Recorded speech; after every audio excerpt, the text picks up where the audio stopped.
Hello artists, how are you doing?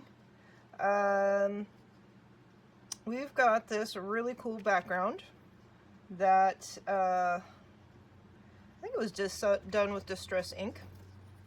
And we've got this beautiful image here, this painting of the aspen trees. And I thought that this would be kind of a good one to show you. You know, I love trees. I have quite a few tree pages already. But this background kind of lends itself to this project, and I've wanted to do it for a while. Hi, kid. How are you doing?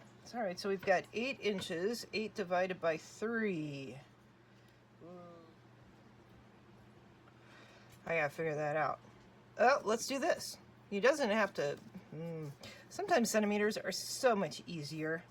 So we've got 20 centimeters. I'm gonna scooch it to here, so that it's 21-ish, right? So then I can just go 7 and 14 into 21. So I try not to get stuck on just having to do inches because it's silly. All right, so what I'm doing here is I am putting this into thirds. And why would I do that? Well, because with this interesting perspective, it's going to be hard to draw. And I want to show you an easier way to transfer the image over to here. So let me get this put into thirds and I'll be right back. Okay, now that I've got that split up, I'm using a water-soluble pencil very lightly. I don't want to put a big, deep, heavy line into this. I want to make sure that I can erase it easily, and with just a little bit of water, that'd be perfect. So let's get this trunk in here first. Now look at how that trunk takes up that whole piece. And then it goes into the middle. There's our center right there. That is our dead center of the piece. So this line goes down to here. It's a little bit into that one, and then it comes down and goes right about there. Now, we're not looking to do an exact copy of this, but I want to show you that you can get really close by doing this grid system. It's a much easier way to draw. Okay, so this tree trunk here, so not quite halfway down. So that's not quite halfway down. Maybe a little bit further. All right, and then we've got a little touch there. So we're going to draw a line from here to there. And then we've got it coming from here to there. So that's about equal distance, right about there. Be a little bit less than equal because that branch is there. All right, so we've got that exact center spot. Now this guy here is finger width apart. I've got a little dirt under my fingers. I was gardening earlier, sorry about that. So look at how that perspective changes. And we're going to talk about that color usage in order to get that perspective to correctly change. All right, so this has to be a little bit more like that. See that shape there? Because we're trying to make it smaller, and this one only goes up to here. Not even that far, right to there, to that spot. So we're gonna go here. It comes across a little bit, and then there. So it's a hard perspective, and I wanted to show you guys how you can make it work.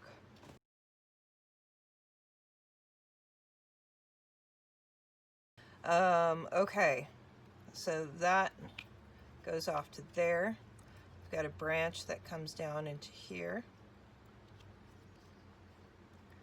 Now I'm going to kind of go a little bit rogue here. I'm not going to copy it exactly, but I do want to give you guys an idea. That's a little too sharp. Now that's coming down here, it's coming over here, and coming down into there. And then this beautiful one comes across. It's from up above it, So that's going to go here.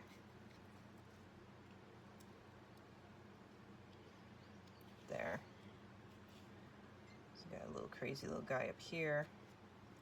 Some little crazy guys up here.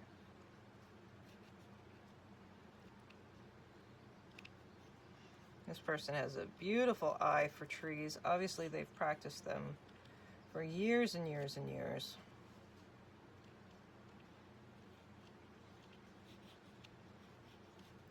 So some of this we have to let be organic, and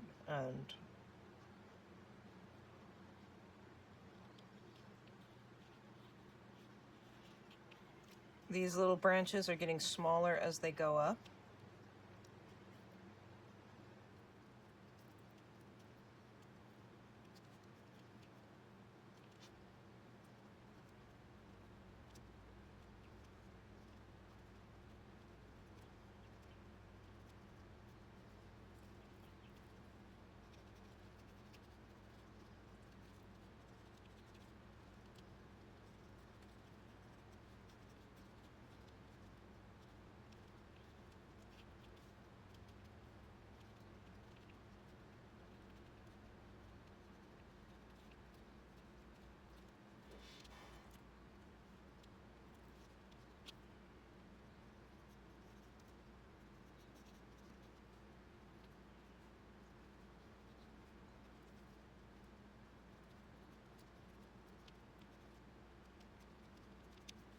Okay, so we have the base drawing done here, and we can kind of just even put in, let's see, just a feeling. And remember, guys, you don't have to exactly copy something. We're just trying to get the overall general idea of where these leaves are going to go, the bits of blue that are shining through. You know, looking at the negative space as much as the actual leaves. Negative space is the space that, in this case, is the blue, where it doesn't have any detail in it. And this foliage goes all the way down. So look at that shape. Boom, boom.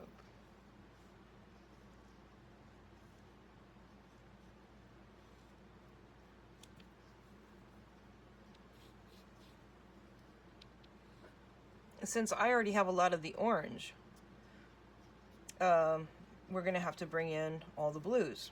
You know, look at the colors here. A little sticky there. Look at the colors here that are in this.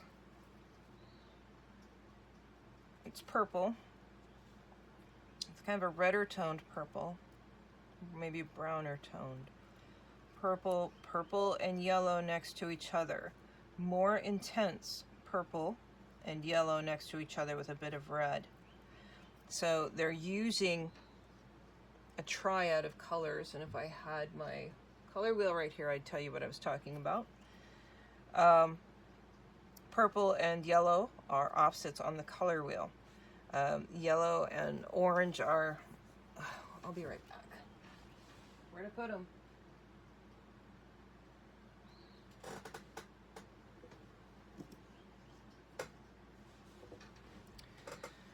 All right, I don't know where they are.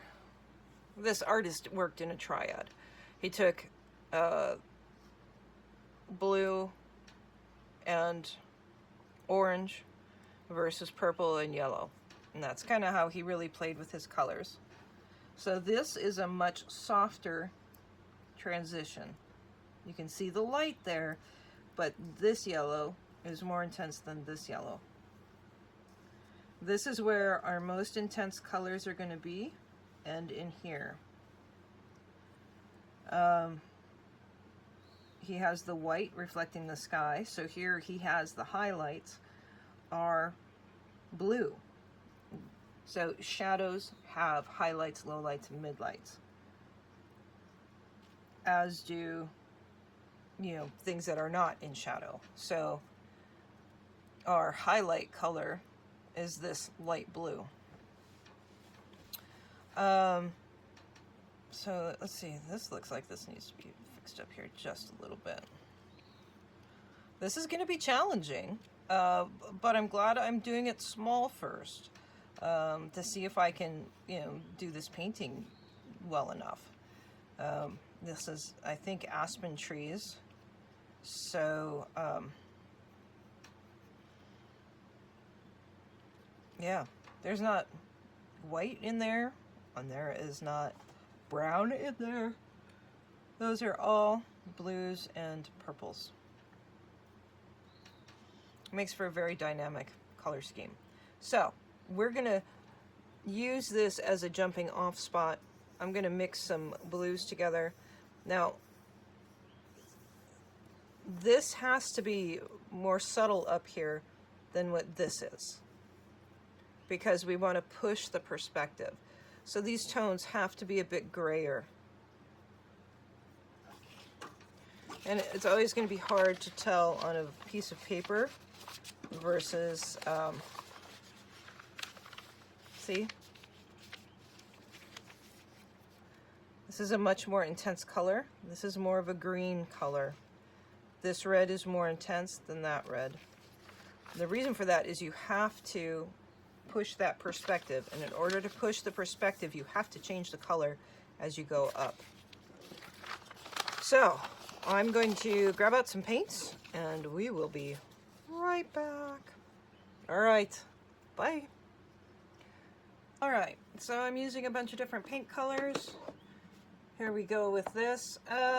You know, you obviously don't need this many paint colors, but as long as I have them and am able to use them, I am going to use them because it really helps with mixing. But, you know, if we remember on our 30 times 3 project, you really only need 15 different colors of paint to get all these different colors. But that's the nice thing about the Arteza set is that it's a really good value. So I am taking my water bottle and I am making sure that these have a nice layer of wet. It's a hot day. You can also put your paint onto like thin strips of paper towel, and the paper towel will keep them moist. You can do that. It works out just fine.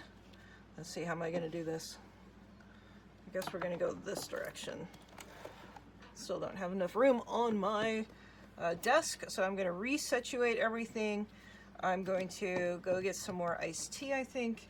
Yeah, and I'll just have you guys on fast forward and just enjoy.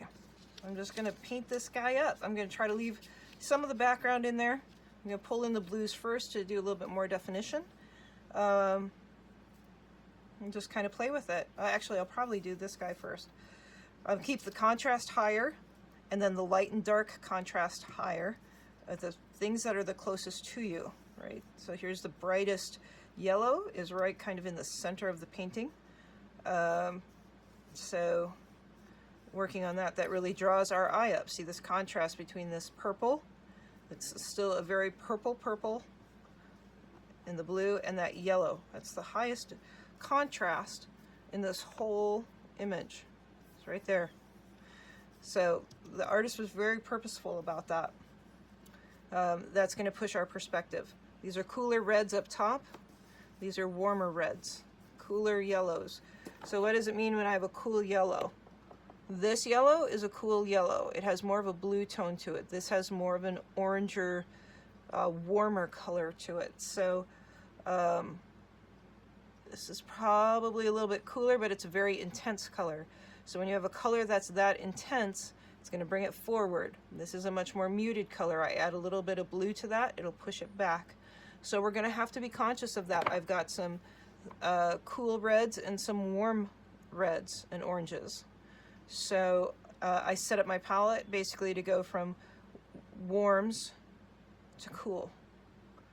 And, you know, set it up however it makes sense to you. Okay, I'm just going to play, and we will chat soon. All right, bye.